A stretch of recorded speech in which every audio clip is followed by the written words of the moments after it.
Chers compatriotes, il est des missions dont la sacralité et l'importance vous astreignent à l'audace, voire à la témérité.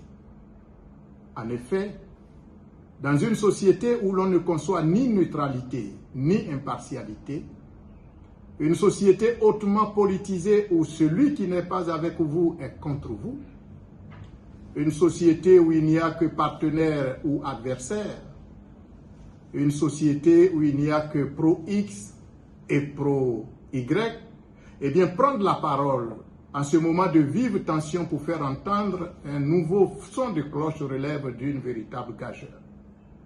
Mais pour la Côte d'Ivoire et en vertu du sacerdoce qui est le mien, je ne puis me taire, aussi comme je n'ai eu de cesse de le faire depuis près d'un quart de siècle. Je prends la parole ce jour pour indiquer à nouveau la voie qui mène à la paix. Chers compatriotes, il y a plus de 6 mois, à l'occasion de mon message de fin d'année, me fondant sur une claire vision des troubles et du blocage à l'horizon, j'avais averti sur la nécessité d'anticiper sur cette sombre perspective. J'avais alors osé la suggestion d'une esquisse de solution.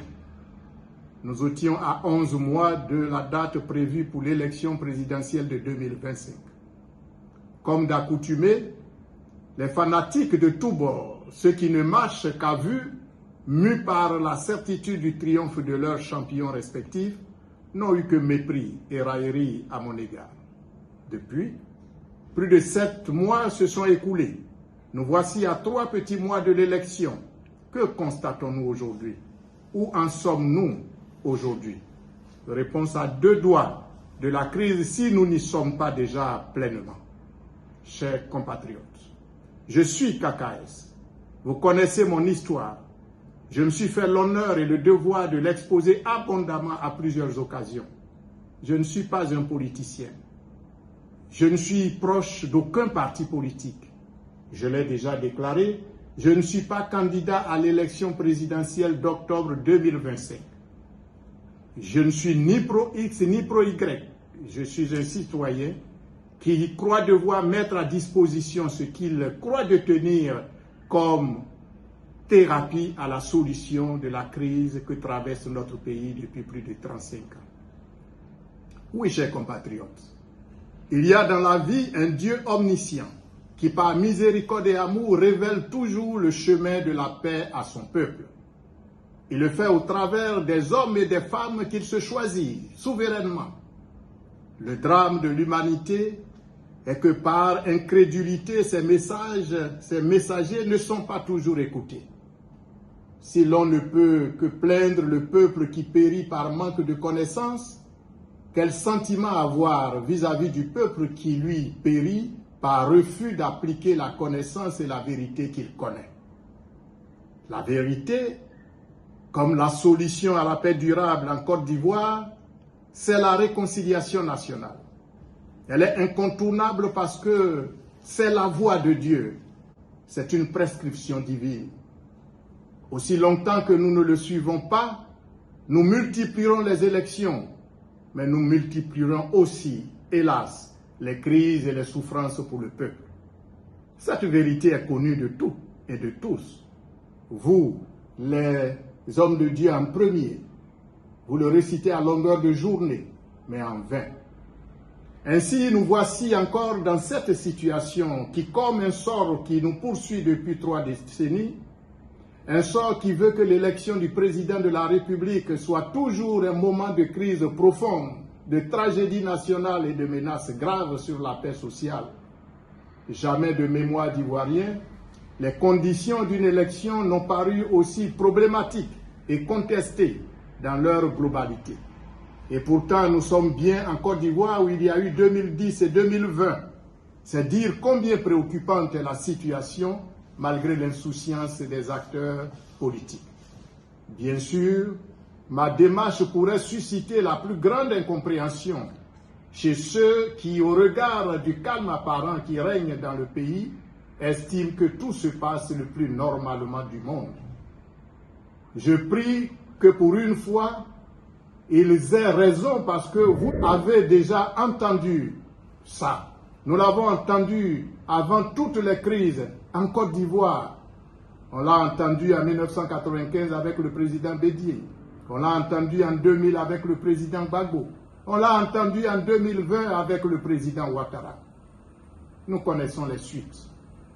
Je prie le ciel que cette fois-ci, j'ai tort. Car en 2001, j'ai vu le feu venir. Je l'ai dit, en mettant à disposition de la nation le remède. Je n'ai pas été écouté. Le feu s'est déclaré le 19 septembre 2002.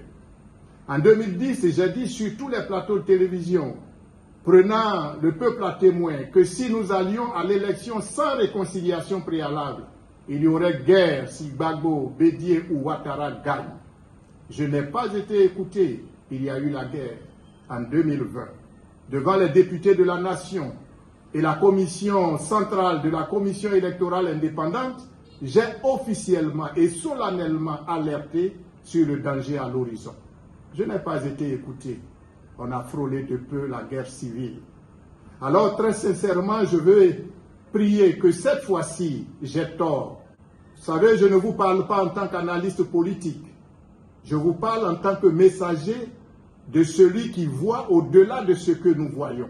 Oui, chers parents, notre pays est à nouveau à ce carrefour à deux voies, dont l'une, voie sur laquelle les politiciens sont engagés, conduit immanquablement à la confrontation fratricide et à la crise. Laisserions-nous les politiciens mettre à nouveau le feu à ce pays? Chers compatriotes, dans le contexte sécuritaire sous-régional actuel, notre pays ne peut se permettre une autre crise fratricide. Et c'est un devoir pour chaque Ivoirien d'y veiller. La Côte d'Ivoire n'est pas la propriété des seuls politiques. Elle ne peut être l'otage des partis politiques. Les bilans officiels cumulés des crises électorales depuis 1990 se chiffrent à plus de 3420 morts. Combien de politiciens compte-t-on dans ces morts?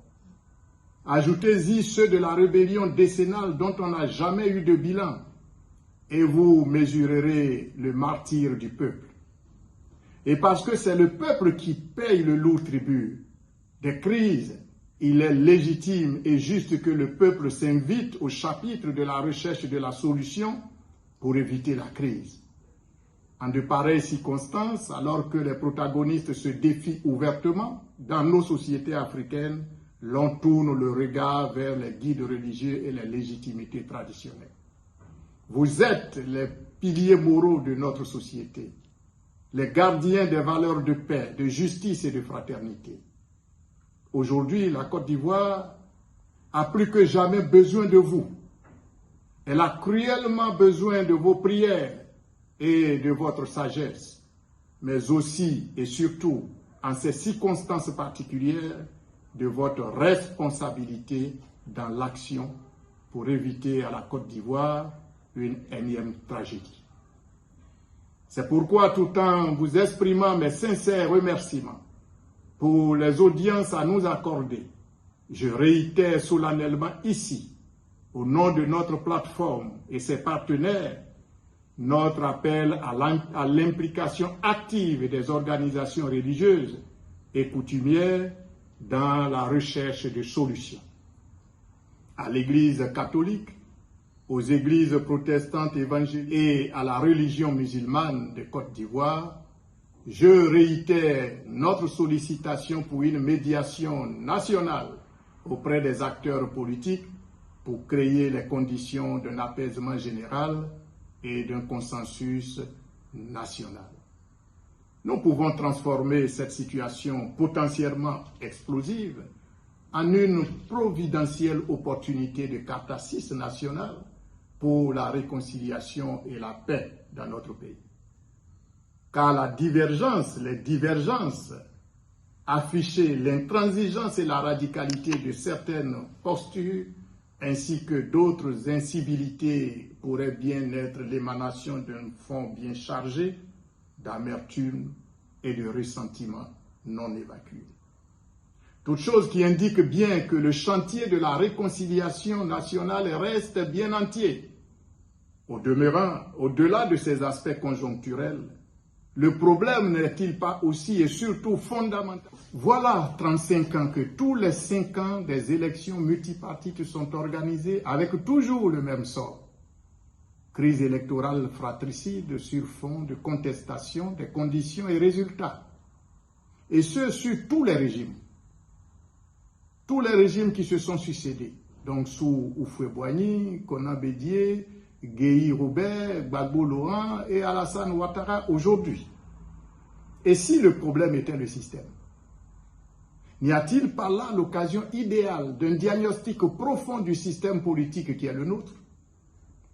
Le modèle démocratique en vigueur pour le choix de nos présidents et pour l'alternance au pouvoir ne mériterait-il pas, à la lumière des résultats de sa pratique, une nouvelle conception à l'aune de nos réalités sociologiques, culturelles et géographiques? Bref, chers compatriotes, à la fin du mandat du président Alassane Ouattara, nous touchons à la fin d'un cycle. Devant l'amoncellement des nuages à l'horizon, et eu égard au lourd passif de ces 30 dernières années, le moment, à mon sens, est idéal de faire une pause pour l'organisation d'une transition pacifique, consensuelle et républicaine vers une nouvelle Côte d'Ivoire. Le système politique qui est le nôtre étant ce qu'il est, il appartient au chef de l'État, en entente parfaite avec son frère Laurent Gbagbo, d'honorer la mémoire de leurs illustres dévanciers, les présidents Henri Konan Bédié et Félix Houphouët-Boigny, en organisant cette transition pacifique et cette catharsis nationale vers la nouvelle Côte d'Ivoire, la Côte d'Ivoire des nouvelles générations.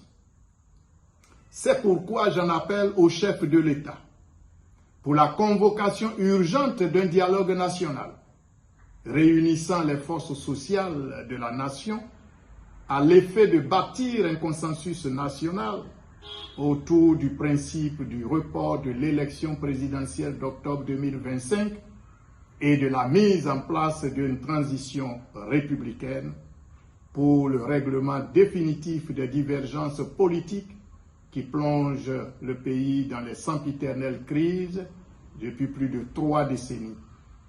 Ce sera en soi le parfait moment de rendre hommage à ces 2 frères en les accompagnant le plus dignement possible vers une retraite ô combien méritée. Le match retour ne doit pas avoir lieu. Les 2 contre 1, la Côte d'Ivoire en a trop souffert. Nous n'en voulons plus dans ce contexte. Élection, d'accord, mais réconciliation d'abord.